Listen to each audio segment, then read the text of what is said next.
Bonjour à toutes et à tous, bienvenue sur cette nouvelle vidéo, ce nouveau partage. La vidéo d'aujourd'hui va parler de ce qui avait été appelé le chant de la haine dans une vidéo précédente. Le chant de la haine, ça désigne le fait qu'une âme arpente un chemin de guerre, de colère, de haine et de reproche, jusqu'à, si on peut dire ainsi, jusqu'à en voir le bout. La vidéo d'aujourd'hui porte sur le sujet suivant. Que se passe-t-il une fois qu'on a haï de tout notre être? Qu'y a-t-il au bout de cette haine? À quoi amène la haine quand on la cultive dans nos vies d'une manière si intense, si puissante et si naturelle que l'on finit ou que l'on peut finir par penser qu'il n'y a plus que la haine dans notre existence, que nous ne sommes que de la haine incarnée. La question d'aujourd'hui est posée non pas dans le but d'indiquer ce chemin comme un des chemins à emprunter, au sens une des façons de vivre ou un art de vivre, mais il est partagé aujourd'hui par les êtres de lumière, les Hathors notamment, dans le but suivant.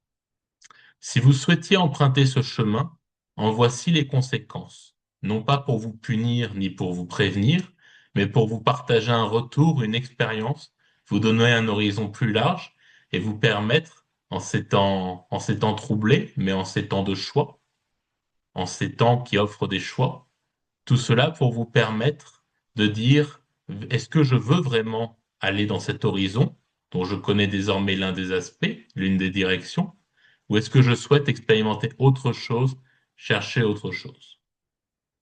Le partage d'aujourd'hui, la canalisation d'aujourd'hui va parler de haine, de colère et d'émotions assez intenses. Si certaines personnes se sentent comme déjà, à ce stade de la vidéo, non pas impactées, mais chamboulées ou tout du moins affectées, si on peut dire ainsi, ou en tout cas, on va dire affectées, c'est à vous de voir si vous continuez ou non, sachant qu'il y a un temps pour tout et que c'est à vous de voir si vous voulez entendre la suite maintenant ou l'entendre plus tard, ou peut-être jamais selon votre choix. Tout est libre, tout est respecté et c'est comme on dit, c'est vous qui avez le bouton play. Play. Donc, pour les personnes qui seraient encore là, que se passe-t-il quand on avance dans un chemin si sombre, si lugubre, si on peut parler ainsi, si terrible que l'on finit par penser que la haine est tout ce qui se trouve dans notre vie et que l'on finit par haïr ou par ressentir une émotion intense et violente pour tout ce qui se trouve en nous et autour de nous. On dit que c'est un chemin autodestructeur qui mène à la perte de soi, à la dévastation de soi et à l'effondrement. On parle de l'effondrement de soi dans le sens l'effondrement de tout ce que l'on croyait bon en nous. Mais que se passe-t-il après?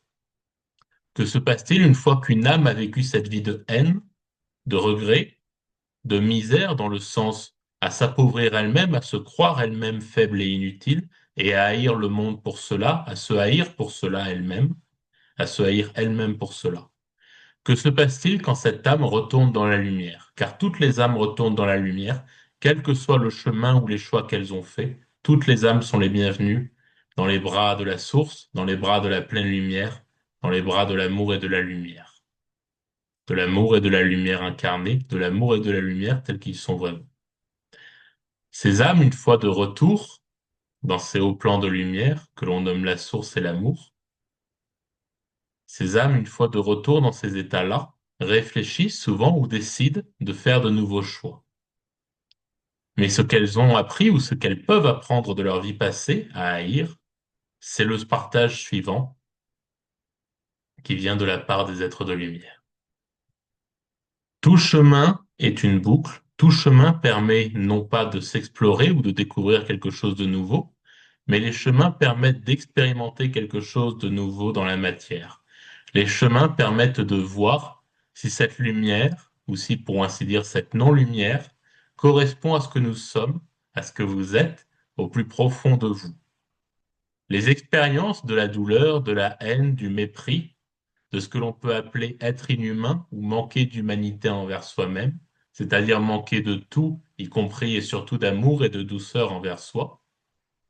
Ce sont des chemins qui sont là pour rappeler que quel que soit le périple que l'on fait, quelle que soit l'incarnation, quel que soit le chemin, quelle que soit la voie que l'on emprunte, quelle que soit la destination à laquelle on veut parvenir, tous les chemins mènent à l'amour, parce que toutes les âmes retournent dans la lumière, parce après leur vie sur terre, parce qu'aucune âme n'est oubliée, parce qu'aucune âme n'est punie, n'est flagellée, n'est chassée, parce qu'aucune âme n'est renoncée, parce qu'aucune âme n'est reniée, parce que toutes les âmes sont un indéfectible, un dans l'amour, un dans la lumière, parce que toutes les âmes sont vraiment présentes à qui elles sont au fond d'elles, c'est-à-dire la source, c'est-à-dire l'unité, c'est-à-dire le partage d'amour et de lumière.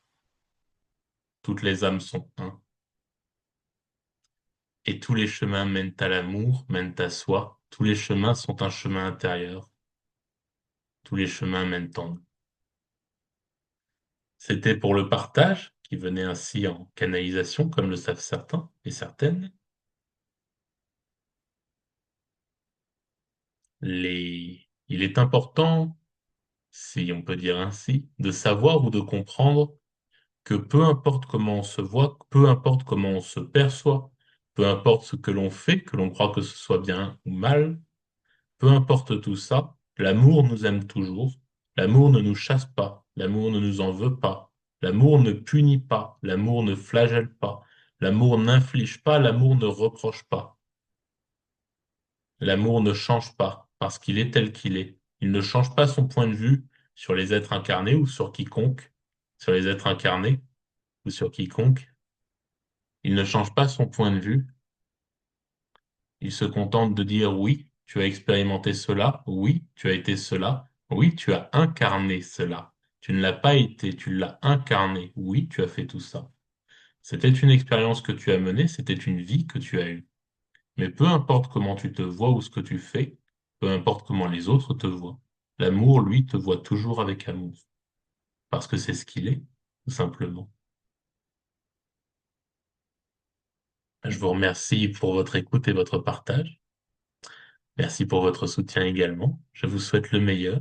C'était Alioc et les étoiles. Et à bientôt pour de nouvelles vidéos. Au grand plaisir.